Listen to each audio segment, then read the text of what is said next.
Three bills we're going to hear today, and I believe we're going to start with Senate Bill 1030, which is my bill. So, who's going to chair? Senator Beck can chair. All right. Senator Beck, do you want to chair this for a minute? You got two gavels over here if you want to. All right. So I'm going to go down and do 1030.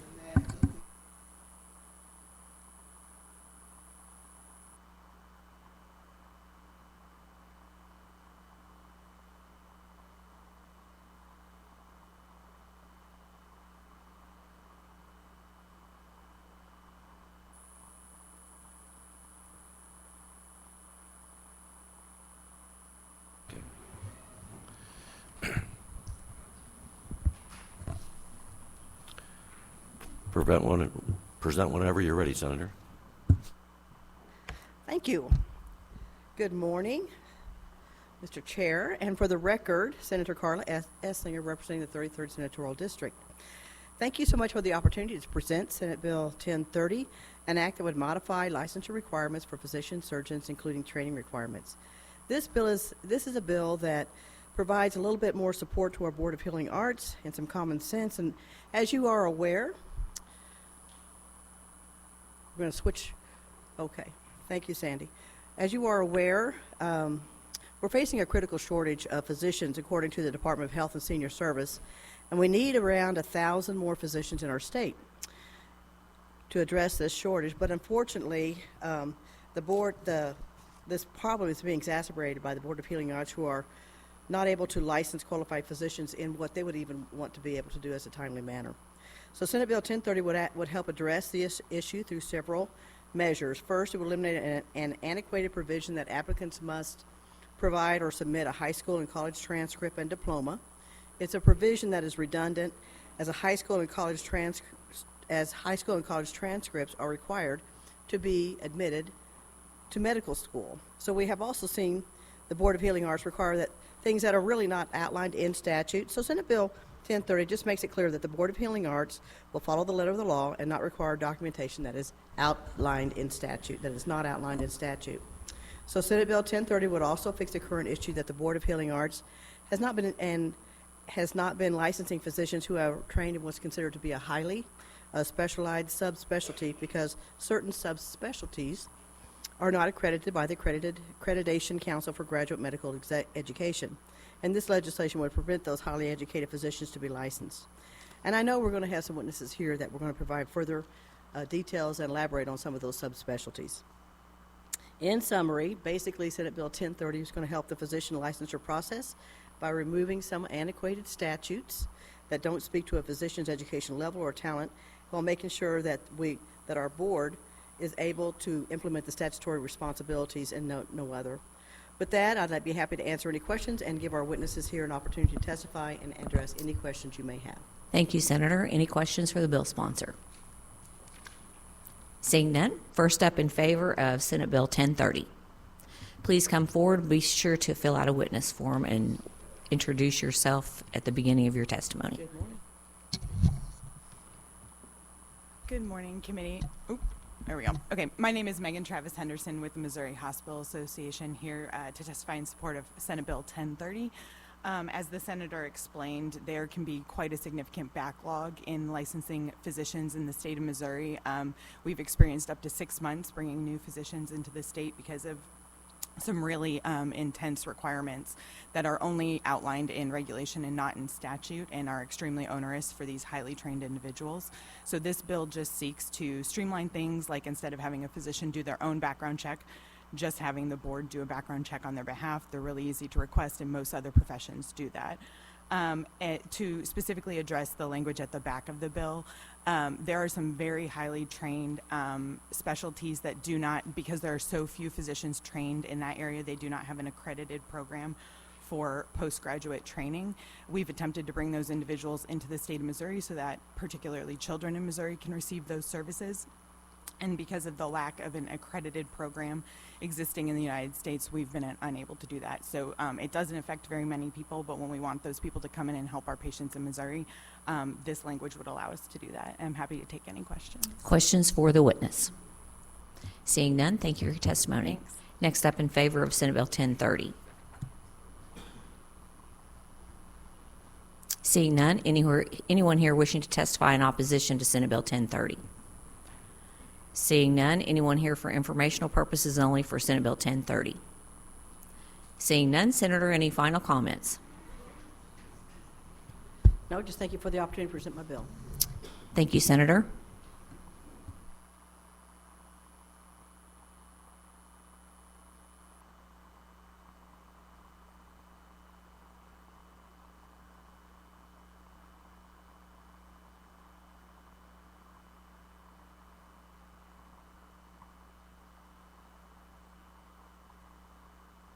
Okay, so let's establish a quorum here. Mr. Secretary, please call the roll. Eslinger, Here. Brown, Beck, Black, Crawford, Mosley, Trent.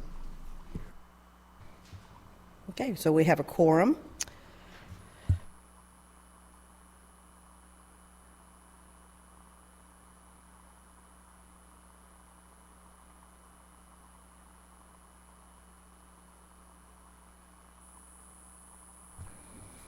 Okay, so now we're going to hear Senator Curtis Trent's Senate Bill 1053. If the senators, there we go. Proceed when ready.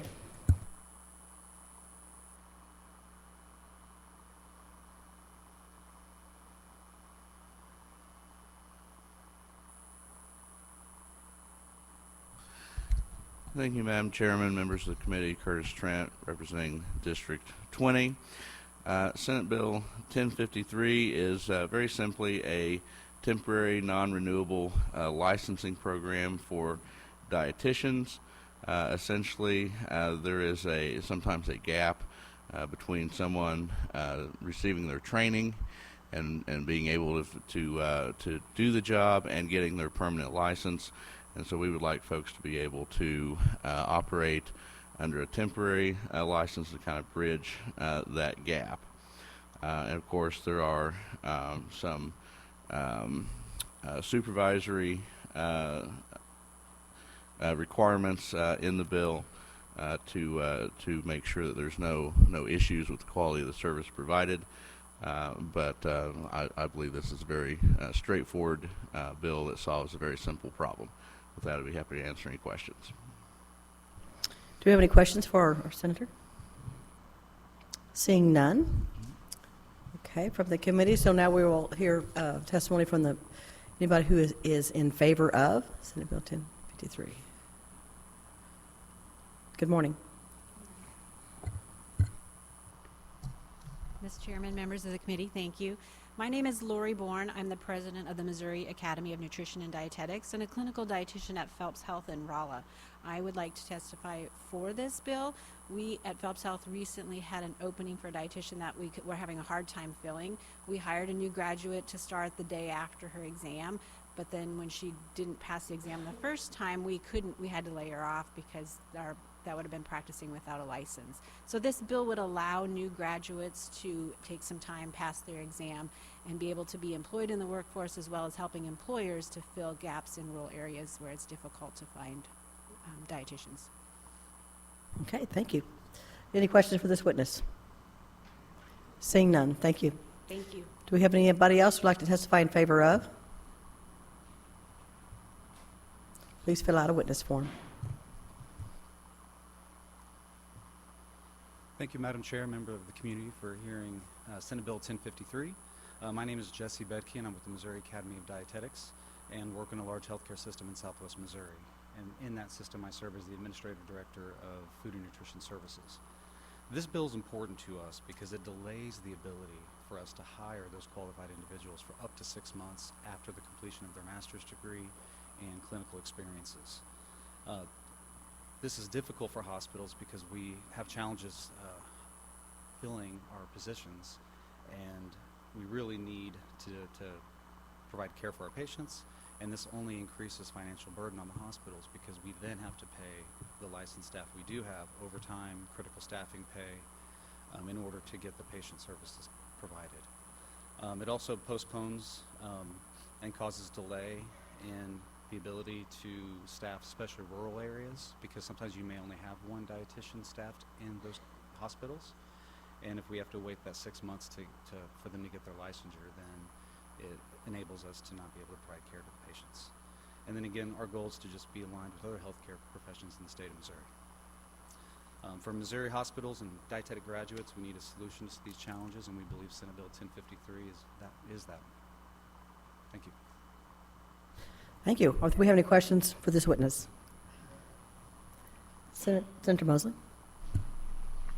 So with this bill, how long will they have to be able to get their license? Could you repeat that again? Sorry. This bill is giving them how long to get their license? It provides them 6 months. And so after the 6 months, then what happens? It is non-renewable, and so it could place us in a situation where we would have to reallocate them until they were able to get their licensure. Okay. Any further questions for this witness? Seeing none? Thank you, sir. Thank you. Anyone else who would like to testify in favor of? Good morning. Proceed when ready. My name is Jennifer Bean. I've been teaching as part of the dietetics program, coordinated dietetics program at Mizzou for almost 15 years. I had the pleasure of serving as their interim director from 2021 to 2023. And my role is to provide any insight into what the process looks like between graduating from a program, a coordinated or otherwise accredited program. And in our experience, students typically have a job lined up but have a start date after they pass their registration exam. In the rare occurrences where that doesn't happen, where they don't pass for our program and the rare occurrence that happens, 180 days or 6 months is far long enough because you can retake the exam within 45 days. So most students, the data that I pulled for our program, we've only had about 7 students not pass the exam on their first try. Of those, all 7 retook the exam after their required 45-day wait and passed. And then they were eligible for full licensure. All right, thank you. My pleasure. Any questions for this witness? Seeing none. Thank you. Be sure you leave your witness form. Thank you. Anybody else who would like to testify in favor of?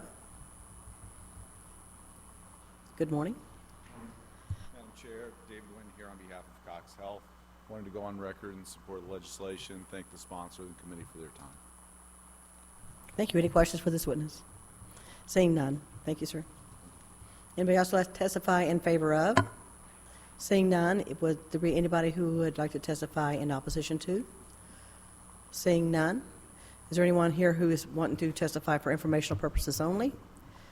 Seeing none. Do you have any closing remarks, Senator Trent? No closing remarks. I appreciate the committee's time and consideration on this. Okay, so that will conclude the hearing on Senate Bill 1053.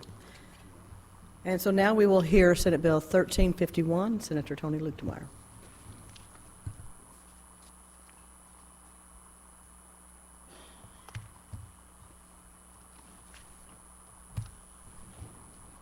Good morning. Madam Chair, good morning.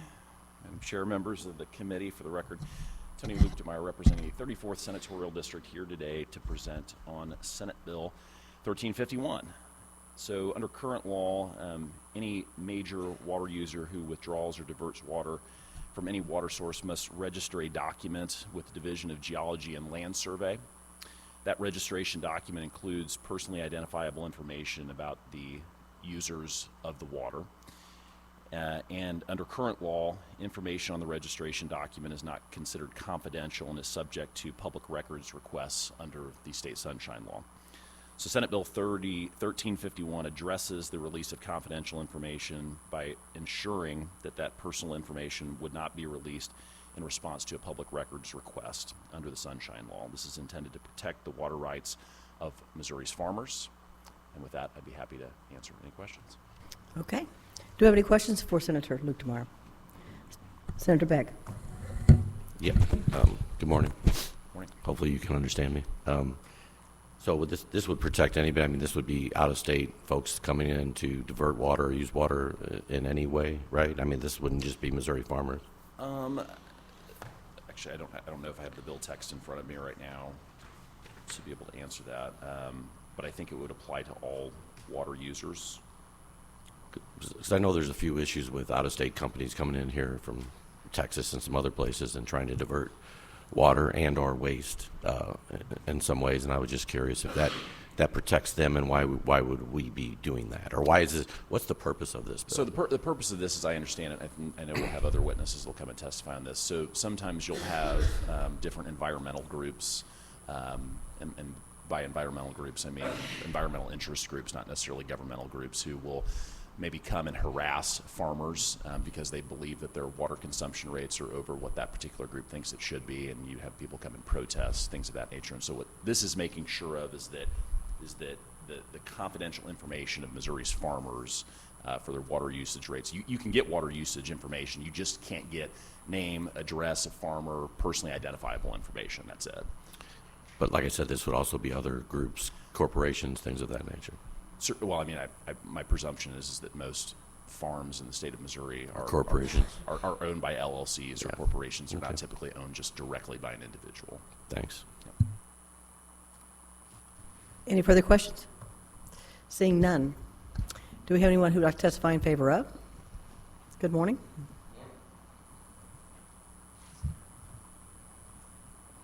Madam Chair, members of the committee, Casey Wasser today representing Missouri Soybean Association. I'd like to go on record support. He covered it very well, so thank you for sponsoring the legislation. I will note that we've worked with DNR on this legislation. One of the things that we know in the state is that we have a very precious resource at our disposal, and that's our rivers, our streams, and our aquifers. When we're working with DNR to try to find ways that we can protect the water resources, some of the things, some of the hurdles that presented themselves is data provided to the DNR. So we have tried to encourage major water users to report their information timely and accurately to the department.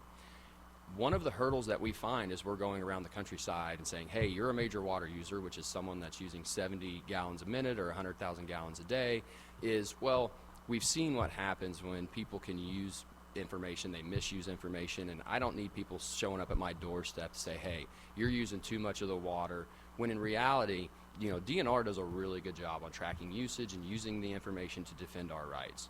So we felt like this was a good protection in place so that we can work closely with DNR and say, hey, report your information. DNR still has the ability to provide countywide information, but they cannot release your personal address, your name, and all of those things that you provide to DNR when you fill out that major water user report. And to Senator Beck, to your question, there is a bill out there right now, I know that Senator Bean has and Representative Berger have in the House, that deals with the exporting of water.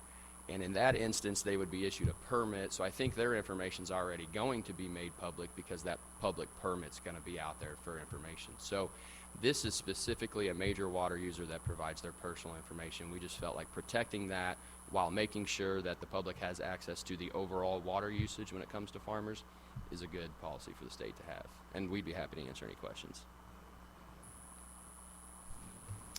Thank you. Any further questions for the witness? Seeing none. Thank you, sir. Anyone else would like to testify in favor of?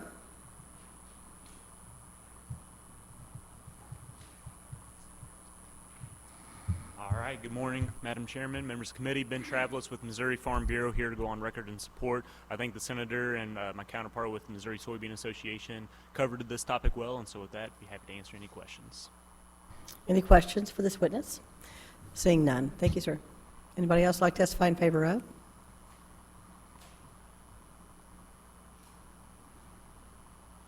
Good morning. Madam Chairman, members of the committee, my name is Jacob Knable with Missouri Corn Growers Association. Would like to go on the record in support of this legislation. We feel if for greater compliance with farmers to participate in the reporting of major water usage, it's better to have their personally identifiable information protected. I think the senator here, as well as Casey back there, have done a great job summarizing the bill. With that, I'd be happy to take any questions. Thank you. Any questions for this witness? Seeing none. Thank you. In favor of? Good morning. Good morning, Madam Chair, members of the committee. Ray McCarty, President of Associated Industries in Missouri. We just want to go on record in support of the bill. Happy to answer questions. Thank you. Any questions? Senator Beck.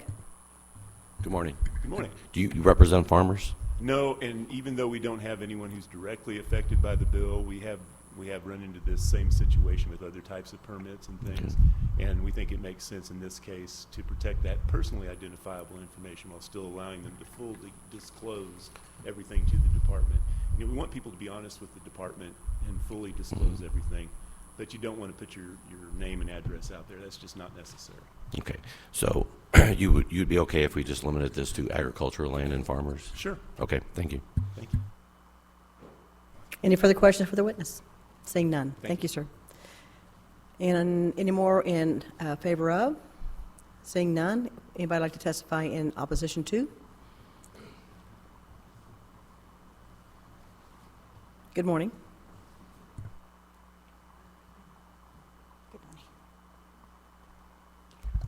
Lisa Panette here with Armorvine, and I'm glad that you brought up the water exportation, somebody did, the issue, because it is a very big issue that's being brought to light, and we don't want anyone hidden in this process with secrecy.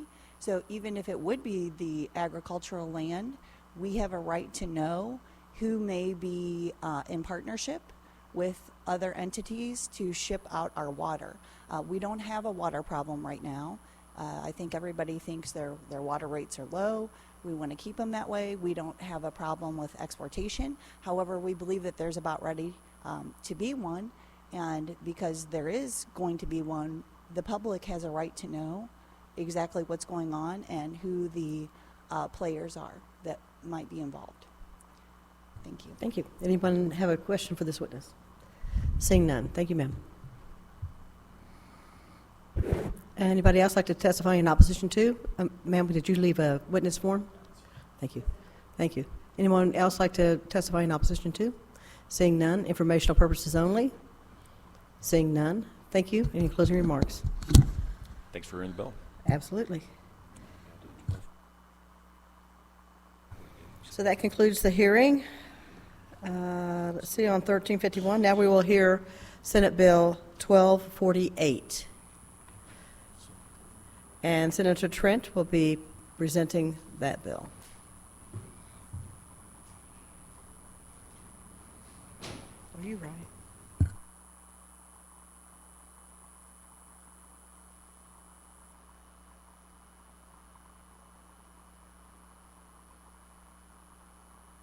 Just to make sure I said 1248, Senate Bill 1248. Okay. Yes. You may proceed. Thank you, Madam Chairman, members of the committee. Again, Curtis Trent, representing District 20, presenting Senate Bill 1248. As the committee can see, this is a fairly straightforward bill with only one operative paragraph that essentially confers that any person licensed under Section 190.001 to 190.245 shall be considered a healthcare professional for the purpose of Section 537.035, which is the peer review committee section in the statute. So for those that are not familiar, a peer review committee is a group of healthcare professionals with the responsibility to evaluate, maintain, or monitor the quality or utilization of a healthcare service, and there are some discovery protections for such members of a committee, and there are also some civil liability immunities for individuals of such a committee, so long as they're acting in good faith and their actions are reasonably related to the scope of the inquiry of the peer review committee. The professionals that are would be qualified would be extended this protection of the peer review committee. Again, would be those that were found in there in Section 190, which is like ambulatory districts, paramedics, and EMTs. So would be happy to answer any questions the committee might have, and I believe we also have some witnesses here today that can contextualize what this bill would do with some real-world experience examples. Thank you, Senator. Do we have any questions for Senator Trent? Seeing none, we'll have our first testimony, I guess, testifying in favor of.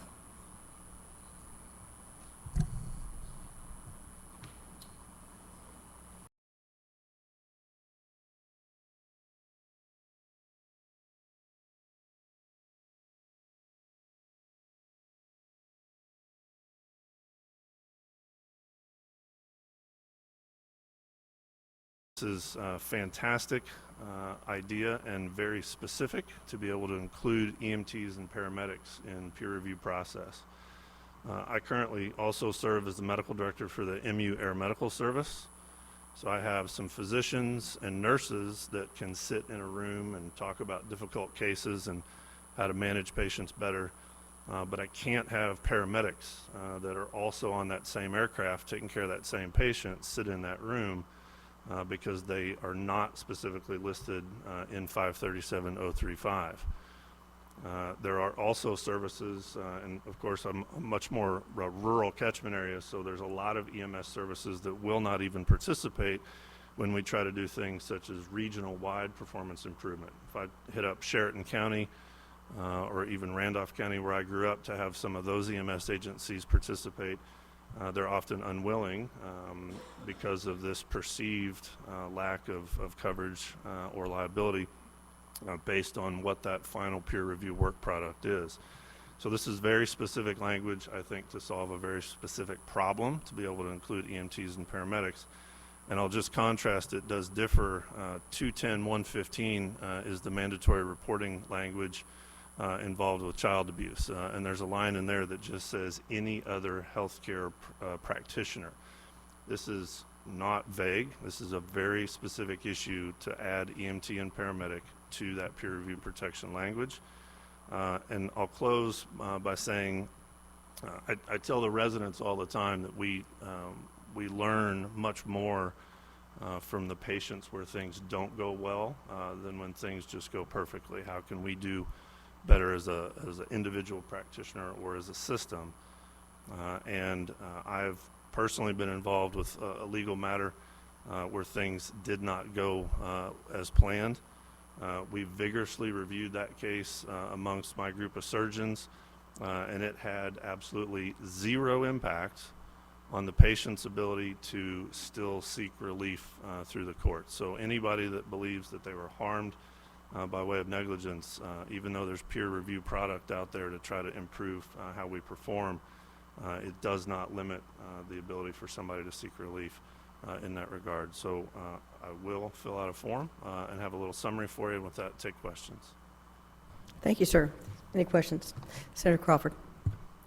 Thank you. Thanks for being here. Just for clarification, and this may be a bill sponsor question too, is this just in those specific child abuse cases, or is this peer review for whatever the case may be? No, this is EMS peer review. 190 is just it's for all EMS. I only brought up the child abuse piece to contrast the vague element of language in that statute versus the very specific intent in this particular bill. Okay, for further clarification, so if somebody does surgery on somebody, are these EMTs going to be in that peer review, or is it more specific to that area? No, this is specific to emergency medical service peer Okay. review. Well, All but right. often there are physicians, i.e. surgeons, emergency physicians, nurses, you name it, that may be involved in that patient care episode, and that's why we'd like to have EMS as a part. Okay, that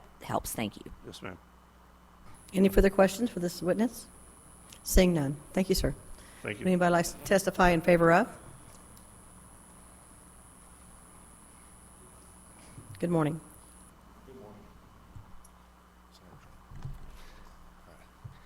My name is Mark Alexander. I'm the EMS director for Cox Health. I'm also a member of the State Advisory Council on Emergency Medical Services and the Missouri Ambulance Association. We've been running a bill similar to this for years.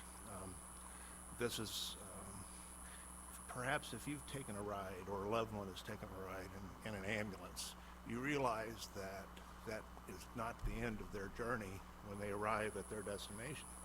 That destination begins a different part of their healthcare journey. The team on the ambulance, as well as the team in the emergency department, work together in order to be able to care for that patient, preparing them for the next stage in their journey. In the absence of being able to sit in a room with these team members to discuss anything that may have happened that shouldn't have happened, or just a mistake that didn't cause any harm at all, how do we prevent that from happening in the future? We can't do that. And it presents a barrier for EMS to become a stronger part of that healthcare team. As Dr. Kokenauer said, he wants those people to come in and participate and help to enlighten the rest of the team members about the circumstances, the conditions that they saw on scene. All those things play into how a patient is treated as well as their potential outcomes. And so it's very important to understand the symbiotic relationship between the healthcare in the field and then the continued healthcare that patient has once they arrive at the hospital. Okay. Thank you, sir. Do we have any questions for this witness? Seeing none, thank you. Thank you. Good morning. Good morning, Madam Chairwoman. Jorgen Schlemer on behalf of the Fire Service Alliance. I just want to echo everything that's been said, but one piece I want to add, and maybe it was said and I just didn't hear it, but this law already exists for physicians, dentists, podiatrists, optometrists, pharmacists, chiropractors, psychologists, nurses, social workers, professional counselors, and any other mental health professional defined in Chapter 632. All this bill does, it says a process that's been working since 1973 for all these folks. We're just going to take the EMS workers, stick them into that list for the exact same process that all these folks have as well. With that, Madam Chairman, I'm happy to answer any questions. Thank you, sir. Any questions for this witness? Seeing none. Thank you. Anybody else like to testify in favor of? Good morning.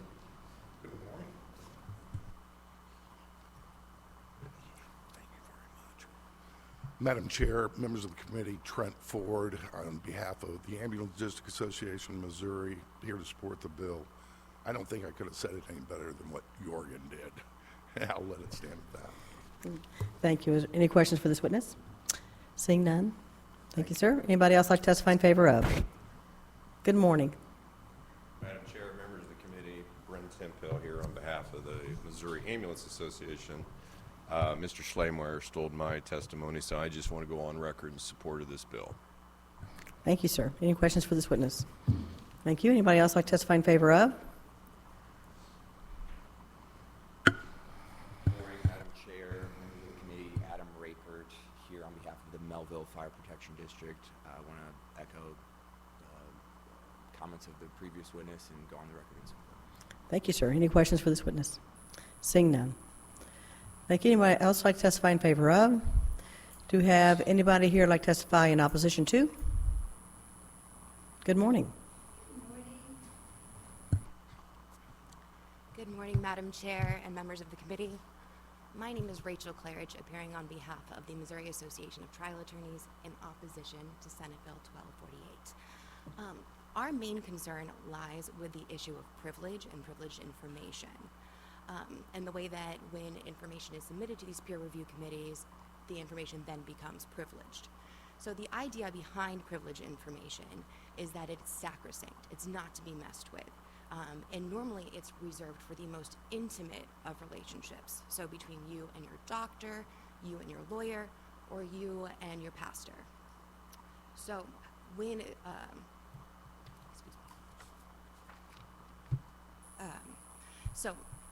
when things are, so the peer review committee, when things are entered into it, it offers a chance for bad actors, and even though some information is,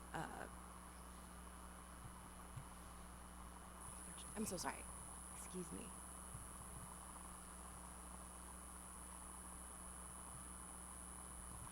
So, peer review committee work product is then considered privileged information. And with that, it means that, well, I apologize, I don't even know what I'm saying anymore. Our bottom line is that no one should be shielded under any circumstances, absolutely. And our big fear is that expanding this even further under 537.035 or could allow bad actors to continue bad acting. Okay. Thank you. Any questions for this witness? Seeing none. Thank you, ma'am. Anybody else like to testify in opposition to? Seeing none. Informational purposes only. Seeing none. Do you have any concluding remarks? No concluding remarks. I appreciate the committee's consideration. Thank you.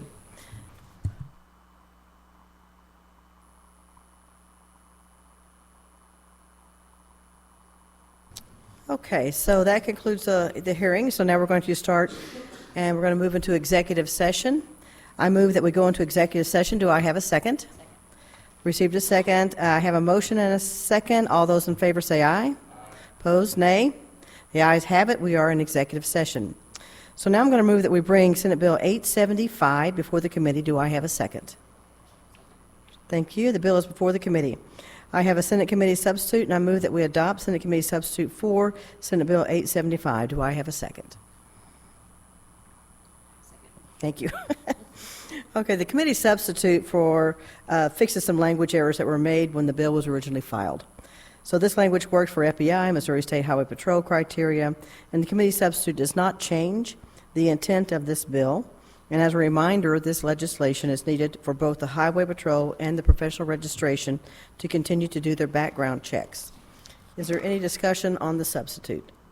Senator Beck.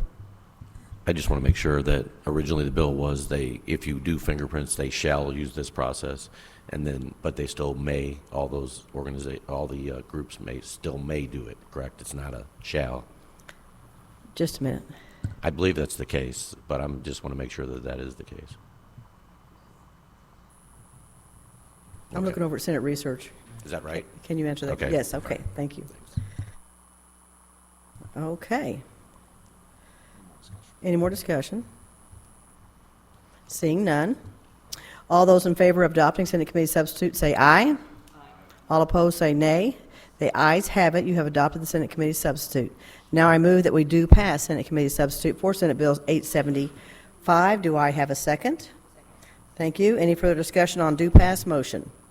Mr. Secretary, call the roll. Eslinger. Aye. Brown. Beck. Black. Crawford. Mosley. Trent. 5-0. By a vote of 5-0, we have voted do pass on Senate Committee substitute for Senate Bill 875. So now I move that we bring Senate Bill 1052 before the committee. Do I have a second? The bill is before the committee. I move that we do pass Senate Bill 1052. Do I have a second? As a reminder, this is Senator Trent's bill. We heard on February 1st that would modify licensing for embalmers and funeral directors. Is there any discussion? Seeing none, Mr. Secretary, please call the roll. Eslinger. Aye. Brown. Beck. Black. Crawford. Mosley. Trent. By your vote of 4-1, you have voted do pass on Senate Bill 1052. So now we continue to move on. We have I move that we bring Senate Bill 1251 to the committee. Before the committee, do I have a second? The bill's before the committee. I move we do pass Senate Bill 1251. Do I have a second? As a reminder, this is Senator Crawford's bill that was heard February 8th, and that would modify provisions relating to pharmacy services in hospitals regarding rulemaking authority. Any discussion? Seeing none, Mr. Secretary, call the roll. Eslinger. Aye. Brown. Beck. Black. Crawford. Mosley. Trent. 5-0. By your vote of 5-0, you have voted do pass on Senate Bill 1251. I now move that we bring Senate Bill 1277 before the committee. Do I have a second? Thank you. The bill is before the committee. I move we do pass 1277. Do I have a second? Thank you. As a reminder, this is Senator Black's bill that was heard February 8th. It would add members to the State Advisory Council on Emergency Medical Services and allow them to be appointed by the Department of Health and Senior Services, the Regional EMS Advisory Committees, and the Time Critical Diagnosis Advisory Committee. Any discussion? Seeing none, Mr. Secretary, please call the roll. Eslinger. Aye. Brown. Beck. Black. Crawford. Mosley. Trent. By your vote of 4-1, you have voted do pass on Senate Bill 1277.